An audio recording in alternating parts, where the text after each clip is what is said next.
Constable की भर्ती के लिए 27 मार्च 2022 को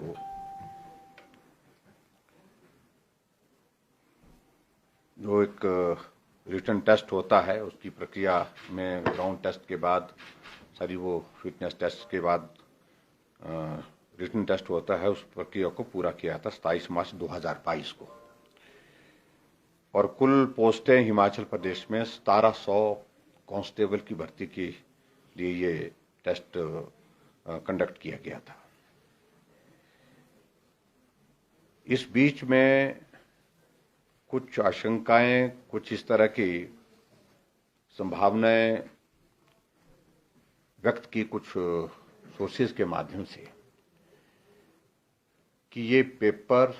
पुलिस का भर्ती का लीक हुआ है। और इन सारी चीजों को लेकर के मैंने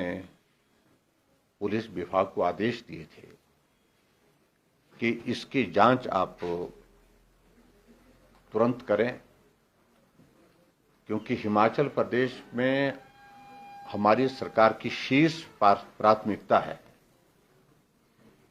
कि जो भी भर्ती की प्रक्रिया हो वो प्रक्रिया पारदर्शिता के साथ होनी चाहिए। कहीं भी किसी भी प्रकार की शक या इस प्रकार की संभावना जहां उस पर प्रश्न चिन्ह खड़ा किया जाए भर्ती की प्रक्रिया पर, इस चीज के लिए गुंजाइश कतई भी नहीं दी जा सकती। और सारी चीजों को इन्वेस्टिगेशन को उस दौर में आगे बढ़ाते हुए ऐसी संभावनाएं व्यक्त की जा रही हैं कि पुलिस भर्ती का ये पेपर जो है वो रिटन टेस्ट के लिए जो था वो लीक हुआ है, ऐसी संभावनाएं लग रही है। और इसलिए पिछले कल हमने कांगड़ा में एफआईआर दर्ज करने के लिए कहा था और रात को एफआईआर दर्ज हो गई है। और इस सारी भर्ती प्रक्रिया में जांच के लिए एसआईटी कॉन्स्टिट्यूट की है, जिसमें डीआईजी मधुसूदन और साथ में फिर पुलिस के अन्य अधिकारी साथ में उसमें होंगे, टीम पूरी होगी उसमें। ये एसआईटी इस सारी कांस्टेबल की भर्ती की प्रक्रिया की जांच करेगी और जिन संभावनाओं पर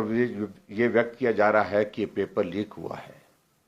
उसमें फैक्ट्स इकट्ठा करने के बाद कार्रवाई करेगी। लेकिन इससे आगे बढ़ते हुए ये इन्वेस्टिगेशन की प्रोसेस तो चलती रहेगी। हमने निर्णय लिया है कि हम इस भर्ती की प्रक्रिया से रद्द करने का हमने निर्णय लिया है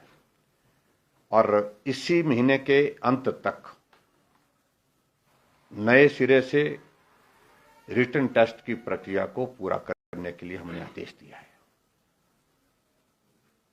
ताकि हिमाचल प्रदेश में पुलिस की भर्ती एक पारदर्शिता के साथ संपूर्ण हो सके और कहीं भी किसी भी प्रकार की उंगली उठाने की किसी को उसमें गुंजाइश न रहे। हिमाचल प्रदेश सरकार की यह शीर्ष प्राथमिकता रही है कि जितनी भी भर्तियां हुई उसमें पारदर्शिता हो और इसको सुनिश्चित करने के लिए हमने कहीं भी कॉम्प्रोमाइज नहीं किया है। और इसलिए जो थोड़ा सा जिस बात को लेकर के थोड़ी जो शंकाएं हैं, आशंकाएं हैं, उनको ध्यान में रखते हुए हमने तुरंत निर्णय लिया है कि इस भर्ती की प्रक्रिया के सिलसिले में जो रिटन टेस्ट जो कंडक्ट किया गया था उसको रद्द किया जाता है। Thank you very much. Sir, कल सर कांग्रेस का भी यहाँ पर शक्ति प्रदर्शन किया गया था। प्रतिभा सिंह जो है उनको नई जिम्मेवारी दी गई अध्यक्ष पद की, कुछ नेता नहीं भी आए, तो किस तरह से देखती है बीजेपी खासतौर पर? देखिए, मैं सोचता हूँ आज मैं पर्टिकुलर इस बात को लेकर के पुलिस भर्ती से जुड़ा विषय है, क्या ये ऐसा लग रहा है सर अभी कि ऑर्गेनाइज्ड था ये सारा का सारा? देखिए, इस सारी चीज को लेकर के एसआईटी कॉन्स्टिट्यूट कर दी गई है। उसके बाद इसकी जो जांच की प्रक्रिया शुरू हो चुकी है और उसमें जो भी फैक्ट्स आएंगे उसको फिर रिवील करेंगे और उसमें दोषी जो भी होंगे उनके खिलाफ सख्त कार्रवाई होगी, चाहे वो प्रदेश के अंदर है चाहे वो प्रदेश के बाहर है, कोई भी छोड़ेगा, किसी को भी छोड़ेंगे नहीं, बख्शेंगे नहीं। सर, शास्त्री की परीक्षा अभ्यर्थी भी कंडक्ट शराब होगी, से क्या पुलिस विभाग ही इसको कंडक्ट करेगा या ये देखिए एक बात मैं जरूर कहना चाहता हूं कि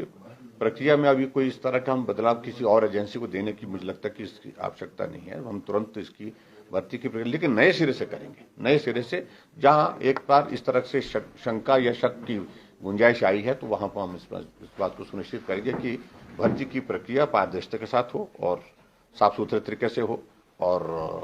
जो जेन्युइन लोग हैं, जो ईमानदारी के साथ जिन्होंने परिश्रम किया है, मेहनत किया है, जो मेरिट पर हैं, वो लोग आगे आए। सर, शास्त्री पोस्ट आपको चेहरा है, बाकी चीजों को लेकर के पंजाब, हरियाणा, जम्मू कश्मीर सब जगह ही टेरर मॉड्यूल पकड़े जा रहे हैं, कुछ आतंकवादी भी पकड़े जा रहे हैं, क्योंकि हमारे पड़ोस में सारी घटनाएं हो रही है और देश में बड़ी सारी ऐसी वारदातें हो रही। हिमाचल प्रदेश क्योंकि पड़ोसी राज्य हैं सारे, किस तरह की एहतियात बरती जाएगी, किस तरह का सिक्योरिटी अलर्ट रहेगा, किस तरह से तमाम व्यवस्थाएं देखी जाएगी? देखिए इन सारी चीजों के कारण चिंता का विषय है जो अभी ताजा घटनाक्रम घटित हुआ जिसमें बड़ी मात्रा में जो है एमुनिशन पकड़ा गया है और लोग भी पकड़े गए हैं उसमें, तो स्वाभाविक रूप से सख्ती करने की आवश्यकता रहेगी और हिमाचल भी इस दृष्टि से कुछ कदम उठाएगा ताकि हम अपनी सर्विलेंस भी ज़्यादा बेहतर कर सकें और उसके साथ साथ में ऐसे लोगों को यहाँ पर कहीं भी किसी भी तरह से जो हो पनाह ना मिले उस बात को सुनिश्चित करेंगे। प्रधानमंत्री जी का इस महीने गंगा जल पहुंचाने के लिए हाँ वो बताएंगे, जब उसको अलग से बताएंगे। Thank you please, thank you.